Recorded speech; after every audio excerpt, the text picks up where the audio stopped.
Imagine a place so far off the grid. It feels like another planet. No roads, no towns, no cell signal, just an endless, frozen wilderness. This isn't a fairy tale. This is the northernmost taiga of Mongolia.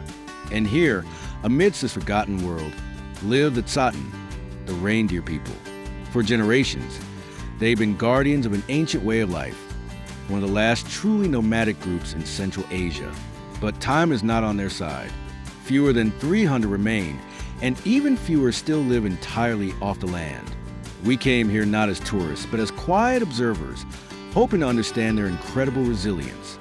Reaching them is a journey in itself, demanding days of travel through rugged terrain. Communication is a challenge. Most Tsaatan speak Tuvan or Mongolian, but we quickly learn that the most important language here is universal. A smile, a shared meal, a willingness to simply listen. These gestures build bridges far faster than words.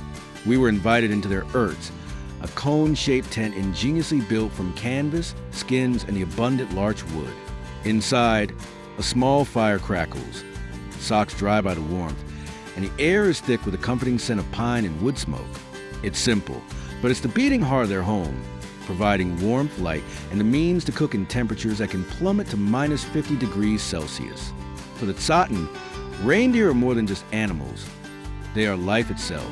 They ride them, milk them, name them, and speak of them with a reverence that suggests a deeper understanding, as if these creatures hold ancient wisdom. They're the only deer species where both males and females grow antlers. The males typically shed theirs in late autumn, while females keep theirs through winter, often until spring, which is vital for protecting their calves and finding food in deep snow. Reindeer hooves are like built-in snowshoes and shovels. They can spread wide, support weight on snow, and their sharp edges are perfect for digging through snow to find the lichen, sedges, and moss they eat. Their primary food source in taiga. The Tsaatan primarily raise reindeer for their milk, which is incredibly rich and fatty, essential for survival in this harsh climate. They make cheese, butter, and even a fermented milk drink from it. Reindeer are rarely slaughtered for meat. They are far too valuable alive. Every morning, families trek into the trees to check on their herds. The reindeer roam freely, sometimes for miles, yet they always return, called back by whistles, claps, or a child's gentle song. They seem to instinctively know their way home. Tsaatan children begin training reindeer for riding as young as 2 years old, starting with smaller, younger reindeer. By age 3, they're strong enough to carry adults. These animals are their primary mode of transportation through the dense forest, carrying people and supplies up to 40 kilograms for males. From the outside, it might look like a fairy tale, but life here is anything but. Injuries are common. Wolves constantly prowl the forest edge, and sometimes a whole herd can vanish overnight, spooked by a storm or chased by wild dogs. When that happens, a family's entire livelihood can disappear in an instant. Everything here is done by hand. Water comes from melted snow or cracked ice. Wood must be chopped daily for warmth and cooking. Clothes are often handmade, stitched from old coats, hides, and fur. Children begin helping as soon as they can walk, carrying wood, herding reindeer, and absorbing the vital skills of survival from their parents. There's no internet, no screens, but there's rhythm and silence and endless space to simply think. Meals are simple: reindeer milk, meat, dried noodles, wild berries in the summer. In the coldest months, yak dung becomes precious fuel. They sleep together for warmth, and they survive together or not at all. For the Tsaatan, the forest isn't just trees and animals. It's alive with spirits. They believe the land is sacred. The mountains are rivers, even individual trees, each possessing its own soul. And so, too, does a reindeer. While most Mongolians follow Buddhism, some Tsaatan families still practice shamanism, an ancient belief system, older than any other religion in this region.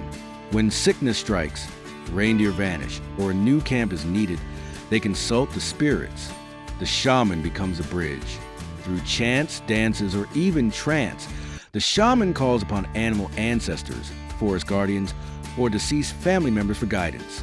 Some believe the spirits whisper through dreams, others through wind and fire. But in every instance, the message is clear. Humans are not rulers of nature, but an inseparable part of it. But the world outside is getting louder. Even here, phones have found their way in. Despite the lack of signal, a few solar panels sit beside tents. Sometimes, families travel to towns to sell reindeer antlers, which naturally shed each year, or handmade crafts.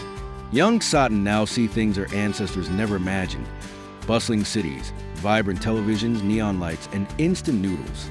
And for some, that future is incredibly tempting. More and more, families are splitting. Some children leave for school and never return. Others come back, but with new ideas, new doubts.